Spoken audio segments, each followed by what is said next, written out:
This FFPC Divisional Challenge Edition of the Sports Gambling Podcast is brought to you by Kalshi. Make real money predicting sports.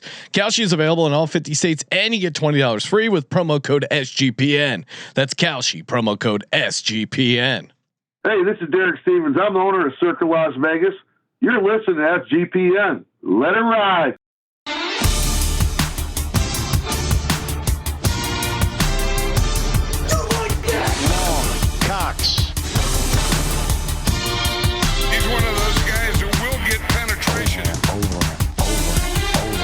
It's a baby fucking wheel, man.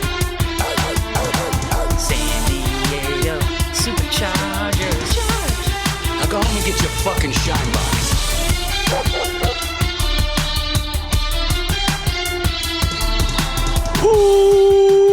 Welcome everyone to the Sports Gambling Podcast. I'm Sean, stacking the money green with my partner in picks, Ryan, Real Money Kramer.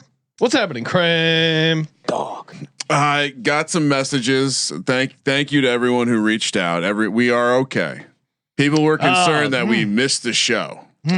Joining us in studio, CJ Sullivan from the Bottom Line Bombs podcast on the Sports Gambling Podcast Network. What's happening, CJ? What's up, fellas? Good to be back here in Yes. the box office, running it back.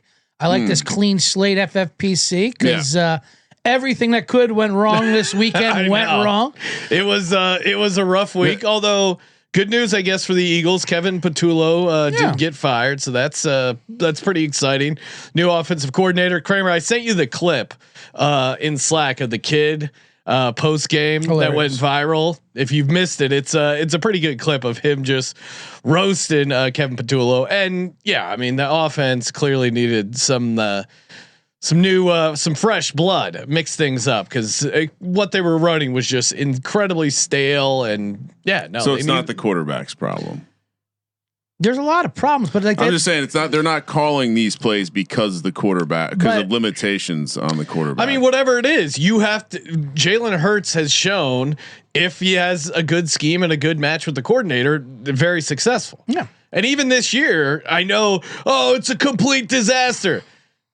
Yeah, it was obviously very disappointing to get knocked off in the wild card round. Changes have to be made, but also I don't think completely blowing it up and firing the head coach makes sense either because he has been incredibly successful over his 5-year tenure. I mean, you saw him cook with Steichen. Yes, you know, Kellen Moore, RPOs, obviously the whole thing. It's not. They do say like it's not the only problem. Yeah, we know Patullo wasn't the only problem. Yeah, but it's easier to. But it was a problem that was easily fixed. It's the easiest problem to fix. Yeah. It's like I said, when you go into a emergency room with a head wound and the doctor's like, well, your wrist is broken too. And your ankle is kind of banged up. Great. You rolled your ankle. We can really get this ankle. So no sense operating at all. No, doc, let's fix the head wound first. And bleed it out here. Then I'll work on the wrist. This kid, not only is he great, but he actually we'll let it play first. Just he cooks. Yes, this was a huge letdown. This was my Christmas present, and I got a loss. Oh no, you probably would have rather had Cole, huh? Yeah, probably. I'm feeling two of two things. A, I want AJ Brown packing his bags, and I want him somewhere else that is not here. I love you, AJ, but you can't make those drops in that game. And I also want Kevin Patullo flipping burgers at the local McDonald's or something. I don't care. Why do you say that? Whenever he's an offensive coordinator, it's like he's flipping burgers. One side, he's cooking. One half, he's cooking. And the other half is completely raw. Yes, this was a huge letdown. This was my Christmas present, and I got it. He literally had a analogy ready to go for the uncooked burger. It starts out with the basic. He should be flipping burgers, and then he just flipped. Then he just drops bars. Wow, that was a pretty amazing. That was a very good analogy. That was a pretty amazing analogy. Okay, well, he will have a podcast in at least 6 months, and he will take all of our jobs because that was amazing. He also, at first, you're like, is this guy about to talk down to someone who flips burgers? No, he didn't. No, and then it's no, it's actually just a metaphor for a guy who sucks at cooking a burger. Yes. you want your burger cooked from one side only? Yeah. You get a Kevin Patullo. Very uneven. And they weren't decent in the first half. And just the second half, raw, uncooked E. coli meat. Disgusting. And yes, we agree. The kid is going places. I do sometimes wonder when the like what's happened with the Eagles or what happened with, Garrett for many years with the Giants and the Cowboys, or even just watching Greg Roman and the Chargers when they implement something that is so clearly no longer a thing that works. Right. And they seem completely naive to it. And like, there's little things in an offense. Like at this point, we understand as a society that motion is good. And so when you still see these offenses that use no motion, you're like, well, why not? Yeah. Oh, you just did. You literally don't know you can use motion. They know what they know, and to admit that it's passed them by would be like their livelihood getting gone. You need a combination of it. Even LaFleur, who is a great play caller, great schemer, but then. Literally that's all he knows. And now when you have the lead, he's still chucking it 30 yards downfield and towards the sideline so they can go out of bounds. Like everything about it was like, just slow down. And we were talking, I was talking about it with CJ where Liam Cohen, they asked him like, why'd you guys stop running the ball? They're prisoners of the moment. Yeah. They get caught up in wanting to pass and wanting to impress people with these certain routes or whatever it is.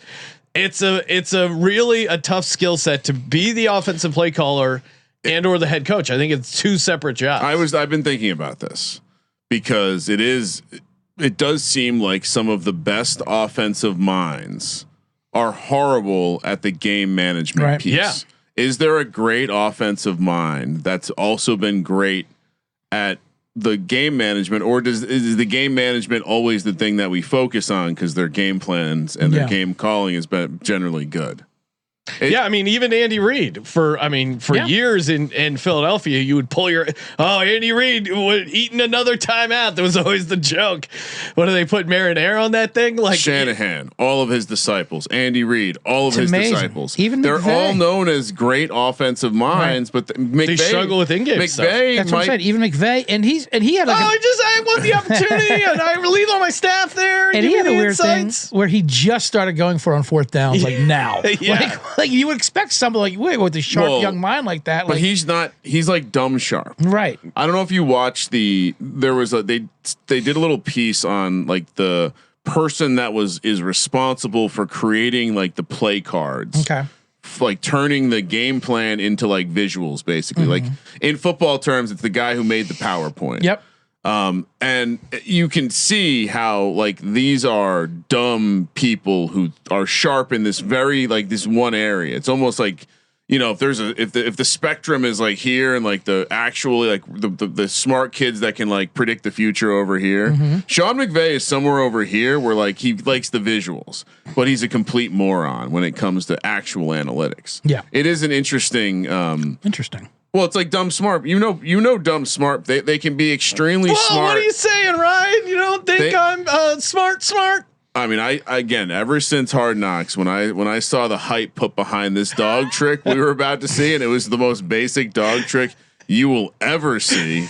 Sean McVay got put to the side. His dog did put a basketball through a hoop. It deserves some credit. Find me any dog at a dog park. So it's a system dog. Any dog at a dog park can put a nose to a ball towards a basket. It still did it. Oh, now you're on McVay's side. No, I mean he did design a good scheme for that dog. So he used it. He's a system dog though. Anyone could come in. But he adapted his scheme to the talent. He didn't do it. He didn't force it the other way around. Normally they try and shove the scheme down the dog's throat. Yeah. Put a little peanut butter on. Good dog took the scheme. I respect his scheme, but I was thinking about it. Is like, have there been sharp offensive minds that don't shit the bed from a play calling standpoint or game management standpoint, which is kind of the same thing in these big moments? I mean, Liam Cohen was the worst. Well, it really is like being a head coach, designing plays, and then calling the plays, or like three almost completely.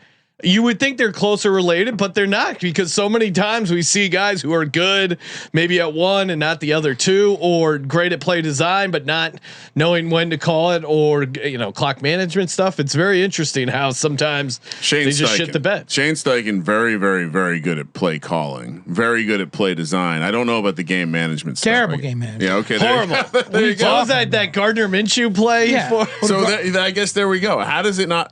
Is it possible to have all three? theory. The Gardner, no, yeah, absolutely. We'll not. have to do a deep dive. Right, do a deep dive I don't know on if that one. there's an answer there. Yeah, no, the Gardner Minshew play when he put in Goodman, Mike took out Leach? Taylor, and Mike Leach was the only one. I don't know though, because the air raid left some areas to be designed. They didn't really like running the And ball that's at funny. all. Yeah, then they get crazy conservative. Like he would they would just wait for a 55-yard field goal. They would stop being aggressive. Like, okay, we're here because they tighten up because.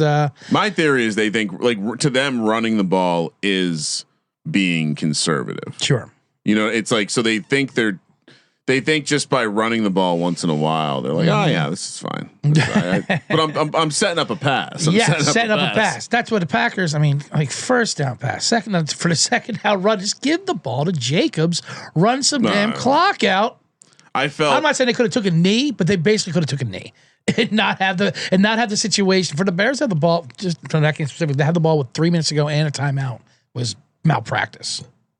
Again, there are elements to clock management that it seems it's almost like we've lost. The art is being lost somehow. We had these great quarterbacks that for a while just did clock management really, really well, and maybe helped coaches because maybe it had nothing. Maybe it was all Peyton, Tom Brady, like Drew Brees. Well, yeah, and I hate to give these guys credit. No, 100%, because that's right. Because I think one of the biggest misnomers when they say, "Oh, that quarterback's a game manager," like.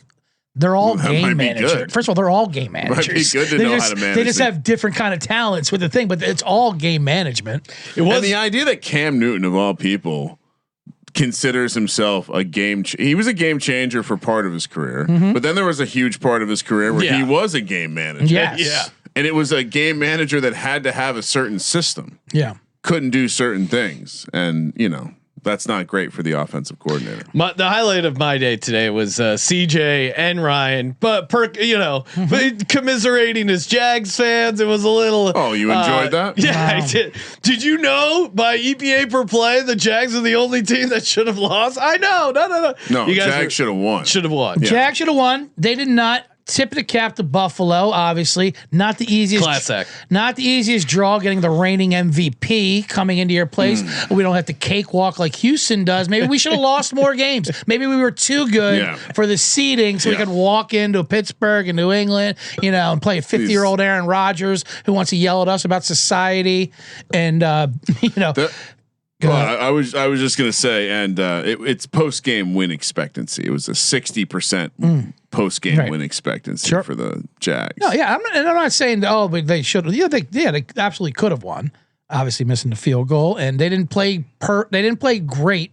They played good. They didn't play bad. They did give up on the run, and Liam. Whatever. It was an ominous feeling in the VSiN studio when humans begrudgingly agreed, saying the Jags were the right side and that he bet it, even though it seemed like it was a disaster. Oh, he Benedicted and no, he bet it. He liked it. He liked the side, but he hated it because everyone liked it. Right. Meanwhile, the entire public was on Buffalo. I don't want to hear it. I was in a chat room like VSiN's like everyone's on. Yeah, because you work at VSiN. Yeah. I mean, all the sharps. Yeah, all right. The sharps. Sharps did get us sharps got killed this past weekend. Yeah, the public cleaned up. I love that. Bad. The public cleaned up on the 4 games that everyone had to choose from. I mean, there's no public and sharp 6 games. Based on my 1-5 stellar record, and how sharp I have been this season, I assume the public is just swimming in a tub of gold. Yeah, and I will say, the play that did break the game there at Jaguar game, of course, was the Brandon Cooks 30-yarder when Newsom fell, got burnt again. It hurt me because I did have a Cooks ladder going on, and he did get over to 60 yards. I was happy that hit at plus 660, by the way, get over 60 yards for Cooks. But I felt worse for my Jags. Of course, I was much more invested in the Jags. But you asked the question before, what would I rather have, the Jags or Eagles or even my Brandon Cooks ladder? Yeah. You're talking about all of my loyalties. My ladder loyalties. The ladder's probably the top dog. Ladder's top dog. Jags were pretty. If I had to look back, would I diversified my portfolio a little more? No, 100% a go. I doubled down more. It's 100% a go. 100% a go. I did say that I had some regrets over putting all my exactas in a very narrow outcome. There wasn't just a graphic. It made such a great visual. Jags over Pats. Jags over Jags. I just love how the graphics Eagles, team takes everything I put in the run. Everything I put in the rundown, they take literally, and so I was just like, I'm just going to do them them off. It was like a horse bet. Jags with all. Jags over this. Jags over. Jags over NFC. You boxed the Jags with everything. Visually, you keyed them. Yeah, and it made me say this. Next year, I need more exacta bets before I love the season. Yeah, for sure. More exacta bets, more division bets, less other bullshit. Eagles over Broncos. Such good CLV. Out the window. It doesn't matter. Oh yeah, that's right. The Eagles lost, Ryan. I don't know if you saw. Hey, shout out to Avo. That's right, AVO. It is the best sports betting tool. Helps make you profits. Let's go, baby. Again, if you have not messed around with arbitrage betting, you're really missing out. If you're watching over on YouTube, you can see a screenshot of the dashboard, super clean, and it's super fast to market, giving you very good angles of like, hey, take the over on this side, under on this side, where you can lock in your profit. It's great. You just sync up all your sports books, and then they start giving you plays here, where you can arbitrage. It's a great way to lock up some profits. You can check out their Discord at AVO Official. That's at AVO Official. Hop on their Discord, see what the other people using the platform are saying. If you don't believe me, and you should believe me, of course, get started today. Go to avo.bet. That's avo.bet. Use that promo code SGPN. Get you $18 off. That's avo.bet. Promo code SGPN. We're also brought to you by Kalshi. Real money prediction market, legal in all 50 states. Very fun. This is fun for like the next coach market. Obviously you can trade games, college, professional football. You can do it all. NBA, whatever it is you want to trade, you can trade it over on Kalshi. Ryan, what do you think the Giants next head coach? Who is the favorite right now? I cheated because I actually prepped. I was going to talk about it, but it's obviously Harbaugh. And I'm a little surprised at where it stands. 53% Harbaugh, 24% Stefanski, 7% McCarthy. I'm surprised that Stefanski and Harbaugh aren't both higher. Yeah. Everything I've read from the guys who are always pretty plugged into this kind of like the people that know the ownership level talks, like our friend who's our inside source with like the Jets and the Vikings. Fantasy guy, Chernoff? No, our inside. He's your Jets guy. Your newsbreaker, ownership newsbreaker, fantasy guy. You're killing me, Sean. Ownership newsbreaker. Yeah, guy on social. I'm blanking on his name. He works at like a country club with all the owners. Oh, Crack Rock. Crack Rock. Yeah, he's Crack Rock level information. All these guys are saying that it's like if Harbaugh. Then Stefanski. Now, do you think Stefanski is at all hurt, or he doesn't have the leverage to get hurt when he's just openly talked about as the second choice? They're literally saying, "All right, if we can't get Harbaugh, fine, we'll get Stefanski." I don't see. I'm hoping he is. Because I don't get the sense that I don't get the. Oh no, he's going to be hired as a head coach. Yeah.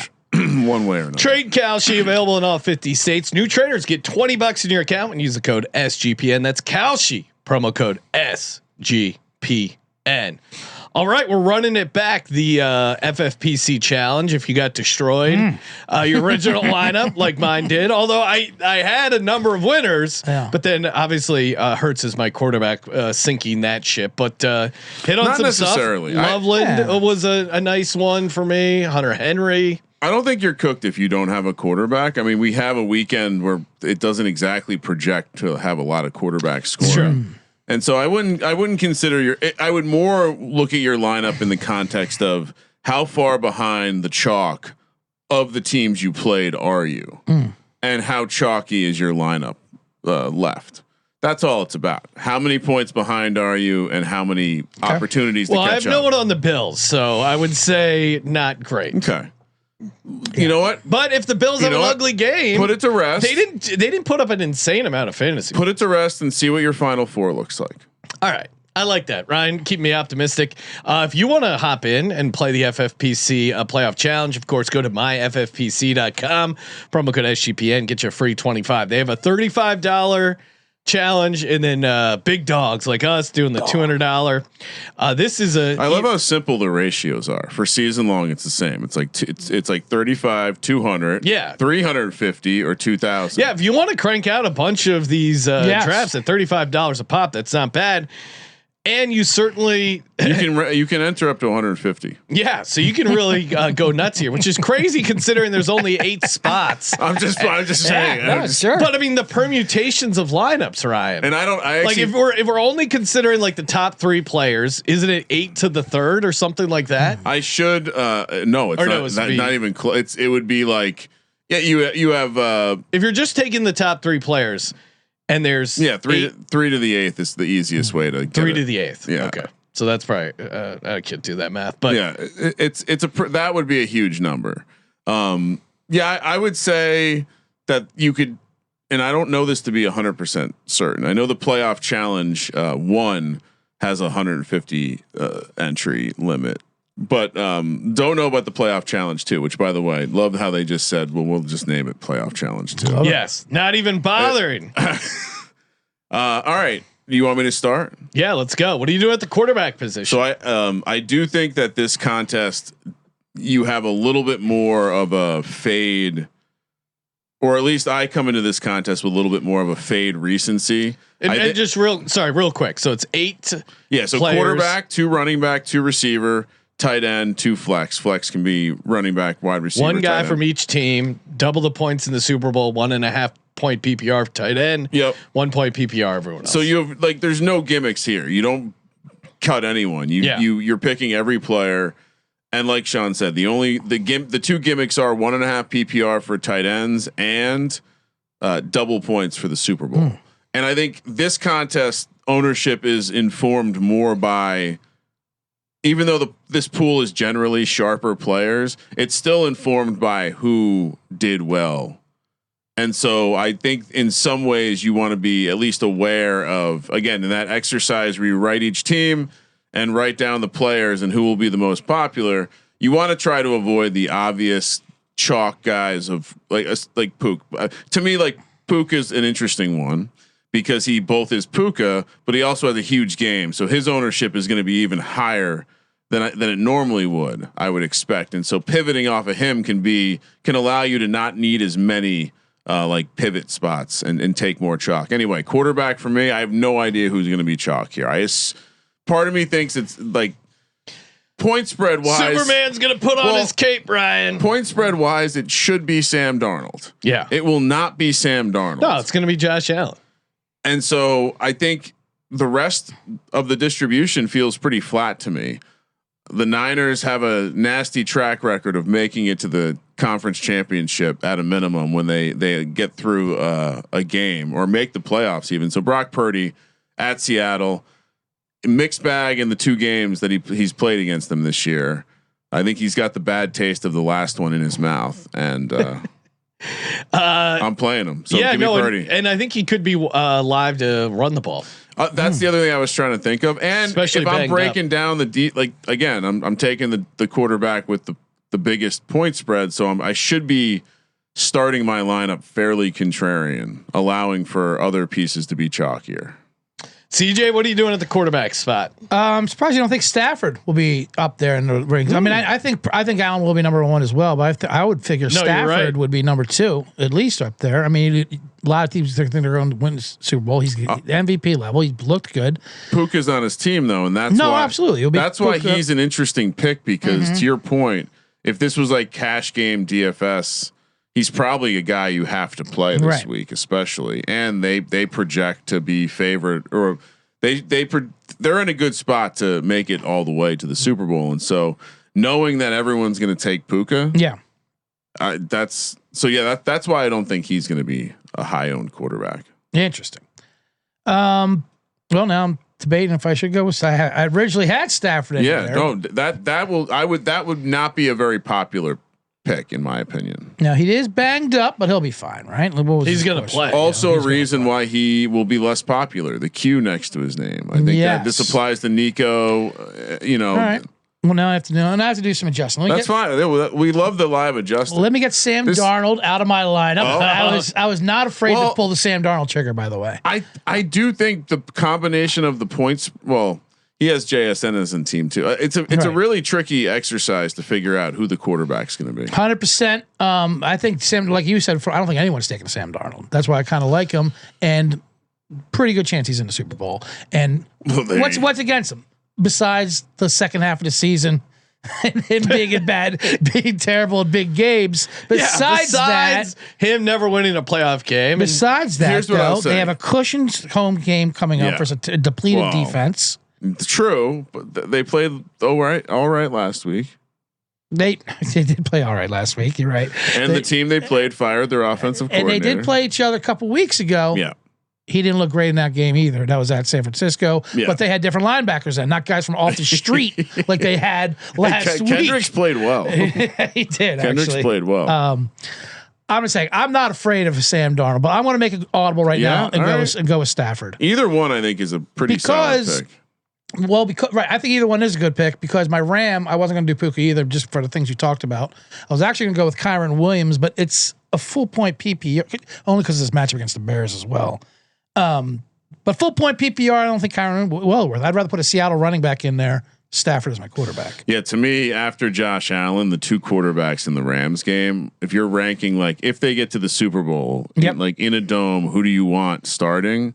I think it goes Josh Allen, Matt Stafford, and then Caleb Williams. Yeah. In terms of ceiling, are you kidding me?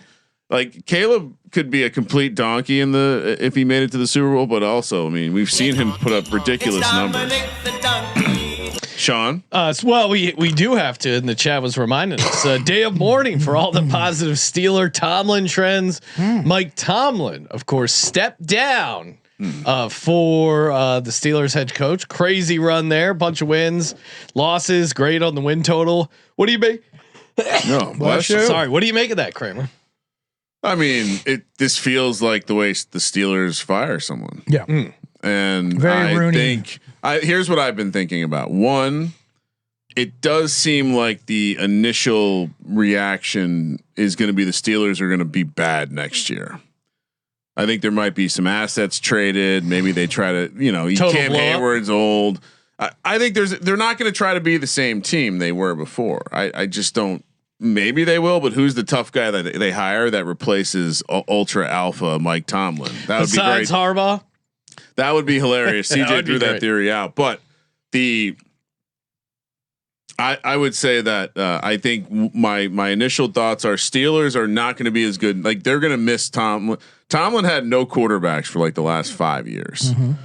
And they've made the playoffs. So you can say you're stuck in mediocrity, or you can say that they're getting Russell Wilson, Kenny Pickett twice, old Ben Roethlisberger, Aaron Rodgers, Russell Wilson / Justin Fields to the playoffs. So I think the Steelers end up being worse next year.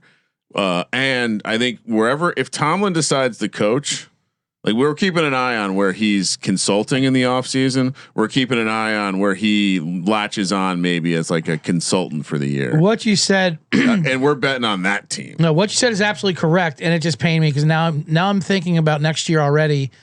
Obviously, they're going to be worse. Yeah, they're going to have worse because they're not going to have no quarterback coach. They're starting over, different culture change, and as they're struggling.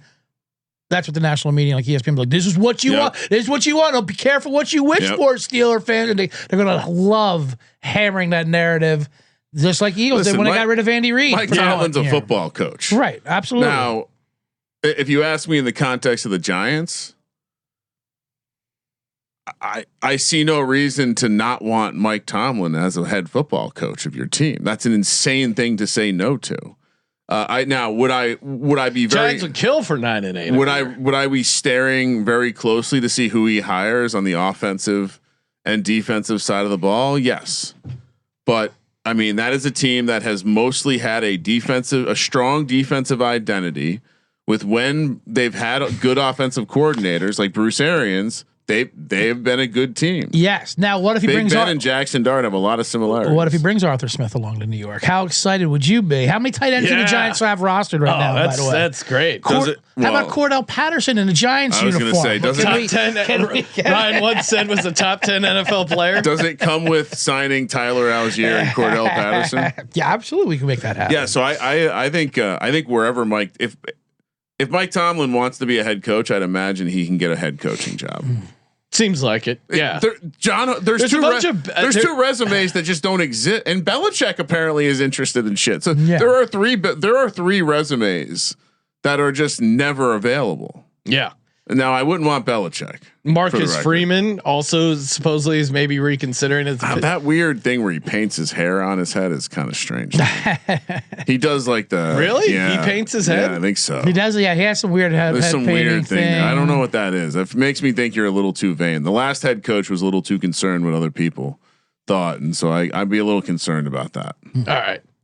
You wouldn't want him as a Giants head coach? I think he looks like a promising head coach, but people have reached out to me with reasons why I shouldn't like him. So that's the head painting. The head painting, it's weird, right? Like, why would you do that? The wrestling fight story got debunked immediately, right? No, he sounds like a great parent. Sounds like a great all-time parent. A coach was heckling his kid, right? Which, as someone who's been in like, when you get to a certain like stakes level in youth sports, the idea that you're talking to someone else's child goes out the window, and you're just rooting for a game. Right. So it's like people say some fucking horrible shit, and so if I heard someone say horrible shit to my kid, I would absolutely go have words with that person. And that sounds like that's all Marcus Freeman did. Yeah, it seems like he's innocent. And it also sounds like the guy was trying to draw some like lawsuit bullshit. Yeah, it's hilarious.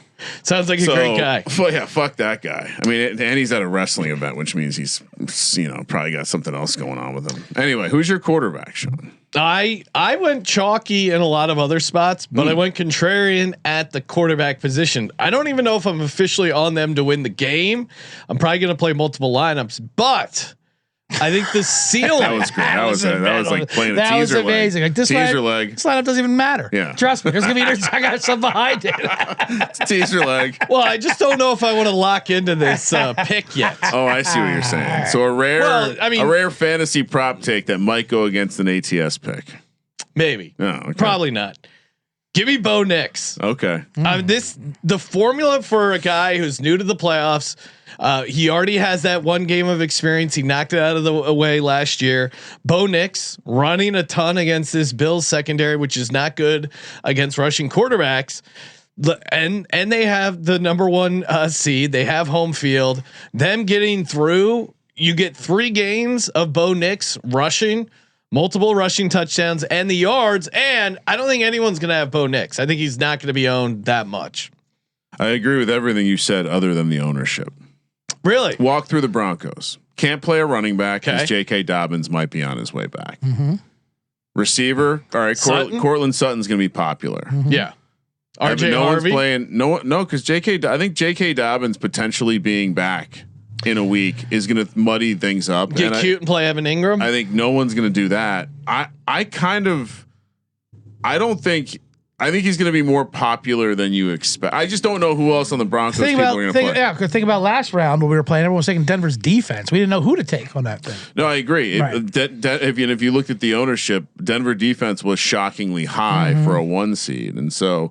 Bo Nix got played a little bit. Cortland Sutton was the overwhelming chalk. So Sutton makes sense. I think Sutton is chalk, but I don't think Sutton will be as chalky as Puka. I don't think Sutton will be as chalky as JSN. And so, and I like the play. I really do. I think Brock Purdy and Bo Nix are similar plays. Yeah. Bo Nix comes with home games and a much shorter point spread. All right. Probably after Josh Allen, James Cook is the play.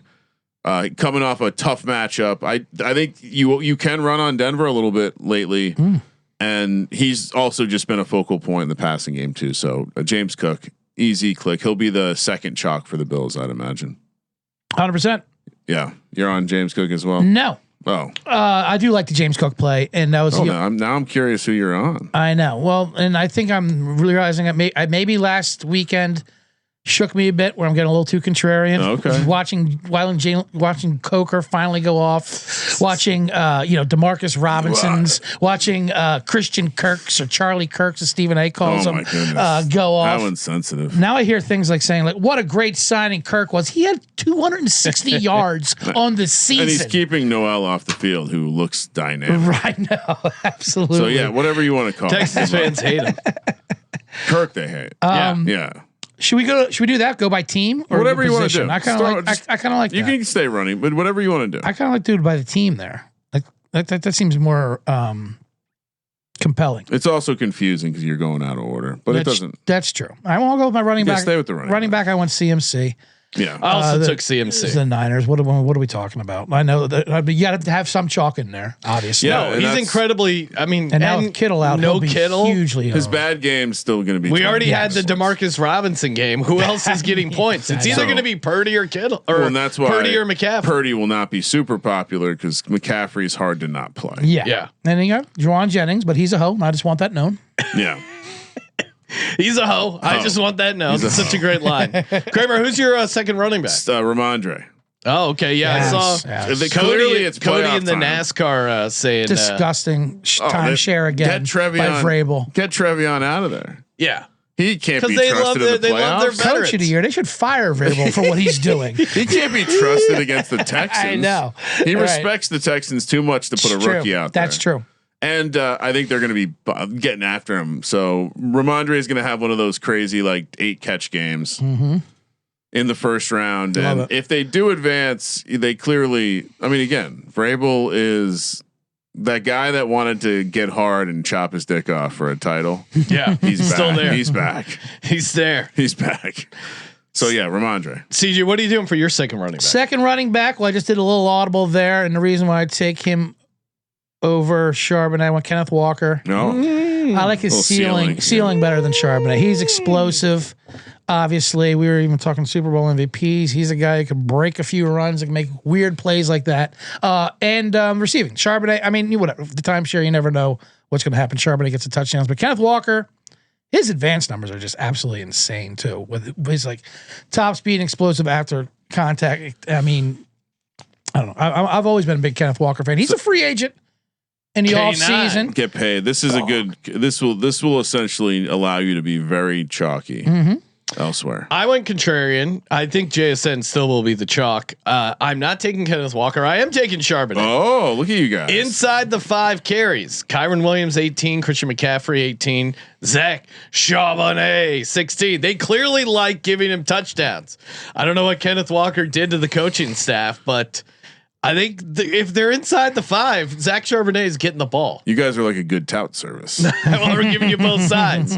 One of them are a winner, and it allows. I think Kenneth Walker would probably be after Charbonnet as far as ownership, but I still think Charbonnet is not going to get owned a ton.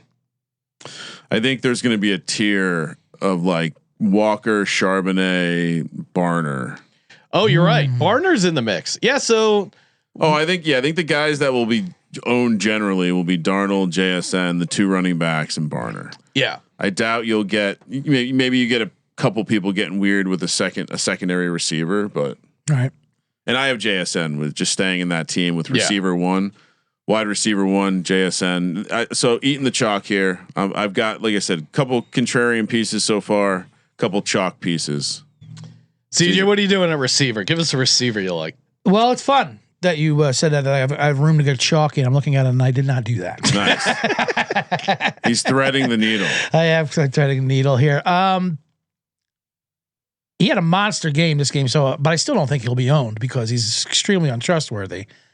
But Khalil Shakir, Yes, I have Khalil Shakir. nice. Interesting. I mean, he's great in the slot. I mean, he's just a volume guy, and The slot. How's the slot? Josh Allen putting on the cape, but they're literally just throwing things against the wall, looking for any number 1 receiver they can. Now, Cooks, of course, is the outside threat, but like you said, he also cannot touch the football.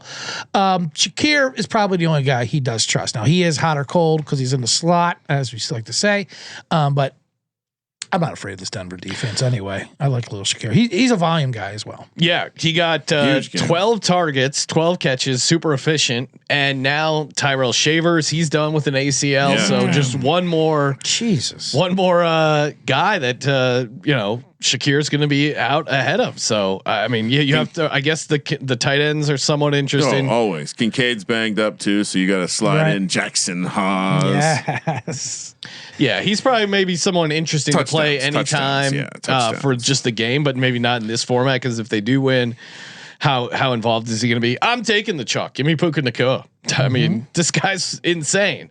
And he even dropped that. I mean, you look at his box score; it's insane, and that's even with him dropping what probably would have been a wide open touchdown, 10 for 11 and 10 for 111 and a touchdown against the Panthers.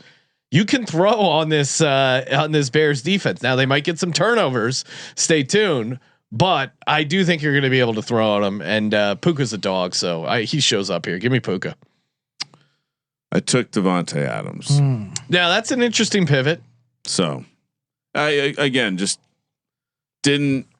And as I'm looking at my lineup, maybe I could have stayed on Puka. I have some other things that are probably a little bit different, but I think this is a nice difference piece because it's a different piece that could easily end up with a 2 touchdown game. For the same reasons that you said, but it's going to Adams and not Puka. Yeah, I mean, I understand getting contrarian. I do worry a little bit about Devontae Adams in that cold with the hamstring, but they use him so much in the red zone. Again, it's more like your Charbonnet play. Like Devontae Adams is near the top of the league in red zone opportunities from the receiver position, and it's. I mean, think about how much of the season he was dominating Puka. Puka came back hard at the end of the year.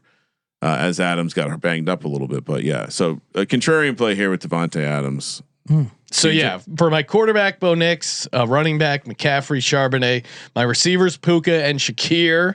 Okay, so we've all given out our top 5. I think so. I think CJ maybe because have you given out wide receiver 2? Who's your? I have not given out wide receiver 2, and this one little dicey, but I can't see Nico Collins playing. On a short week this week. I mean, the fact that they even took that they let him go back in the game, like that was crazy. He got concussed early. I mean, early. Right? Yeah. He got concussed early. It seemed pretty obvious, and that he was grabbing his helmet, and then they let him go back. He's like writhing in pain. The same thing happened. That was wild. So this is interesting then. That does not mean I'm not chasing the numbers either of a man who pretty much equaled his season total. I know he's a veteran. Talk about the Charlie Christian Kirk. I like Jaden Higgins. He came on towards the end. He came on towards the end of the season. There, he scored his last 2 regular season games they needed to have. He only had like 40 yards for Steelers, but no one did go except for Kirk. That whole entire offense there.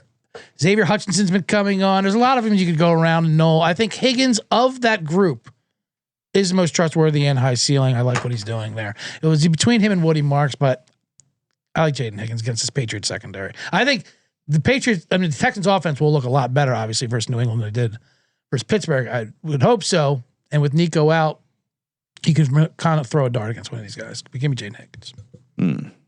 Jaden Higgins. Ooh, fun. Certainly massive upside. And then, him having a massive game, if they only get one more game and Jaden Higgins is the nuts, then you're in a great spot there. All right. Hey, quick reminder. We of course are brought to you by Rhythm. Rhythm is gonna bet you picks, props, sides, and total. Rhythm has it all. And of course, if you want to go download the Rhythm app, use the promo code SGPN25 for 25% off. And the Parlay Optimizer is of course what we're pushing right now. It's been a great tool. Add it to your toolkit. Highly recommend a Rhythm. Great. Awesome now for college basketball as well. So many games. It's great to have some AI backed data as well. And of course, look at this. Look at this sweet Parlay Optimizer. Hey, put all your legs in and see which ones Rhythm likes, which they don't, and they help you bet smarter parlays. Download the Rhythm app today. Use that promo code SGPN25 to get 25% off premium. And we're also brought to you by Underdog. That's right. Get in over on Underdog to pick 'em. You can win up to $5,000 extra money. Oh my God. Play $5, get $75 in bonus entries for new customers. Use that promo code SGPN. SGPN. Gentlemen, what are we putting in the old underdog entry? Well, we were discussing Purdy scampering around. I like that. Yeah, I like Purdy. Yes. Let's see. What is his rushing yard? 17.5. It was 16.5 last week. Yeah, he's gonna run. I like that higher. CJ, anything you putting in here? Oh, the Purdy rushing smash. Do we keep that quarterback rushing theme there? Yeah. I like Bo Nix to get some rushing yards, but what are you doing? I like a Sam Darnold rushing as Ooh, well. okay. Sam Darnold's been a willing runner. All right. As of late. That's got to be around what, 5.5? 6.5. 6.5. That's what I'm talking about. Why don't we do a little Bo Nix higher rushing yards at 22.5? Yes. Sam Darnold higher 6.5 rush yards, and Brock Purdy higher 17.5. Put that $100 entry will return you $600. See if I got any little these boosts kicking around. A tennis boost. Yeah, where's the They're really boost? trying to push. What the heck are my boosts for crying out loud? I got a 60%er. Yes, I also have a 60%er, Ryan. We feel good about this. Should I go big? Yeah, why not? Go big or go home. Go big. Underdog Fantasy promo code SGPN. Real quick, one, Kramer does not like my Jaden Higgins pick. I could tell by that poker tell. But also number two. I do actually kind of like number that. two. More importantly, I already came up with a song for AO, our new sponsor. There. Oh yes, you know how the rhythm song came Avo, out. yes. Avo, yeah, that's right. During the ad read, it just comes to me and it comes to me. If you want to use it, you can. It's Avo. Bet with Avo and you'll find a new home. That's what, yeah. Me say Avo. AVO.bet promo code SGP. Yes. I was just thinking about the ad guy telling Sean how to properly pronounce it. Like, it's too many syllables. All right, so let's talk. We got 2 flexes and a tight end. For me, my flex, Colson Loveland. Maybe he's chalky. Who cares? The guy had 12 targets, or no, he had 15 targets. 15 targets. Yeah. That's insane. And he only had 8 catches on 15 targets. He could have more. Now maybe the game script is a little closer and it's not as wide open, but man, he finished the season strong. A lot of people were already victory lapping Tyler Warren so much better than Colson Loveland. Now Loveland's really finished the season strong, and I think he's going to be an awesome fantasy asset next year. And I think he has a nice game coming up Sunday. So yeah, give me Loveland. And also if they win the game, he's going to be involved early and often. I think in any of their games left. So yeah, Colson Loveland, and obviously the 1.5 point PPR. Kramer. Odunze, he's fun too. Coming off a game where he had 9 targets, didn't do much with it. So let's again slightly contrarian. I think a lot of people will play Loveland in the Bears spot. I wonder where Odunze will fall. Maybe even second, but still will be less popular than Loveland. Give me Odunze in the flex. Wow. All right. I don't think Odunze will be second on the Chicago Bears. Ownership wise, absolutely. What do you think? Be willing to bet on that one. I think Loveland will be number 1. I have him as my tight end. Not to skip. Yeah, I think Caleb's going to be. Caleb will be used 100%. I mean, I think Swift would be over Odunze. I think Luther Burden would be over Odunze for crying out loud. I mean, Odunze really has fallen off. Now I like him. Wow, we're about to have an ownership battle here on the set. He's kind of like a Quentin Johnson-ish, if you will, on their side, where he can have those big monster games. He's supposed to have this great year. It just never happened. Rome wasn't building Odunze though, as we like to say out there. So I don't mind the pick. I'm just saying I don't think he'll be second in ownership for the Bears. All right. So CJ, you're playing Loveland. I'm playing Loveland, locked in at. Well, go ahead and put the flex in. I do have 2 tight ends, so we'll repeat it anyway. Yep, absolutely. Also, give me a flex or tight end. Both my flexes are tight ends. Give me Dalton Schultz for the Houston Texans. I mean, with Nico, I'm projecting Nico being out. Maybe you think CJ Stroud goes on a run, sure, but Dalton Schultz is going to be like the only reliable target for him. And we've seen these games where he spams a bunch of catches. And if you remember, what was that crazy, I laddered his catches against Seattle in Seattle. If that somehow ends up being the Super Bowl, I would not be upset having Charbonnet and Schultz as two of the pieces there. To CJ's point, Odunze had half the ownership in the playoff challenge one. Really? 4.3%, 4.6% for Burden, 2.1% or 2.2% for Odunze. Okay. And Loveland had 41%. Wow. So yeah, he's a chalky play, but you got to have some chalk in here. Otherwise you get too cute. Kramer, give us another flex or your tight end. More chalk, Cortland Sutton. Yeah. It's just he's the guy. I mean, I think other guys can maybe do it once, but if you were going to ask me over a 3-game sample who can put up 300 yards and 3 touchdowns, it's Cortland Sutton. Yeah, yeah. No other skill guy is going to beat him, right? Over a multi-game. I think his ownership will be driven to, like I said, the running back situation being muddled will cause him to have more ownership. Ingram being trash and not a fun play. Will drive more ownership. Maybe people get cute with a Franklin or something else there, but yeah, I think it's going to be a lot of Bo Nix and a lot of Cortland, a lot more of Cortland. He's Sutton. A dull Mike Evans, Cortland Sutton. Yeah. But I mean as a compliment. Indiana alum too, so he's feeling good right now. I mean as a compliment. He played in Indiana before they were good. He's a one no one talks about. Yeah. Are you also on? No.